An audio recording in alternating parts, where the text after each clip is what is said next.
The clashes between Ukraine and Russia are rooted in a complex history shaped by geography, politics, and power. Ukraine, positioned between Russia and Europe, has long been a strategic crossroads, influencing regional security and global stability. Tensions intensified in 2014 after political unrest in Ukraine led to a shift toward closer ties with the West. In response, Russia annexed Crimea and supported separatist movements in eastern Ukraine, triggering prolonged conflict in the Donbas region. Ceasefires were attempted, but fighting never fully stopped. In 2022, the conflict escalated dramatically as Russia launched a full-scale military invasion of Ukraine. Cities became battlegrounds, millions were displaced, and the war entered a new phase marked by advanced weaponry, cyber operations, and international involvement.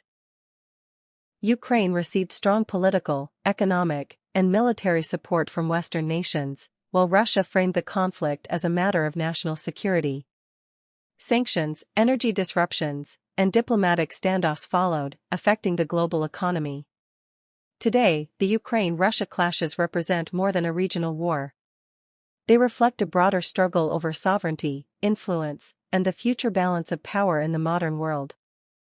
The main clash points between Ukraine and Russia are 1. Eastern Ukraine, Donbas region. Includes Donetsk and Luhansk. Ongoing fighting since 2014. Russia-backed separatists versus Ukrainian forces. One of the most intense and prolonged battlegrounds. 2. Crimea. Annexed by Russia in 2014. Strategically important for Black Sea naval control. Ukraine claims sovereignty, Russia maintains control. 3. Southern Ukraine. Areas like Zaporizhzhia and Kherson. Critical for land routes, ports, and energy infrastructure. Heavy clashes over territorial control. 4. Border regions. Along the Ukraine-Russia border.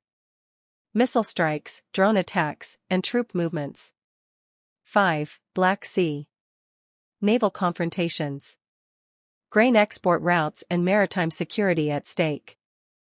Reducing tensions between Ukraine and Russia is extremely difficult, but experts generally agree on a few key pathways that could help lower escalation and open space for stability. 1. Ceasefire and de-escalation. Immediate ceasefires to stop active fighting. Pullback of heavy weapons from front lines. International monitoring to verify compliance. 2. Diplomatic dialogue. Direct talks between Ukraine and Russia, often with mediators. Involvement of neutral countries or international bodies, e.g. UN, OSCE. Keeping communication channels open to prevent miscalculations. 3. Security guarantees. Addressing concerns over borders, military presence, and alliances. Confidence-building measures like transparency in military exercises.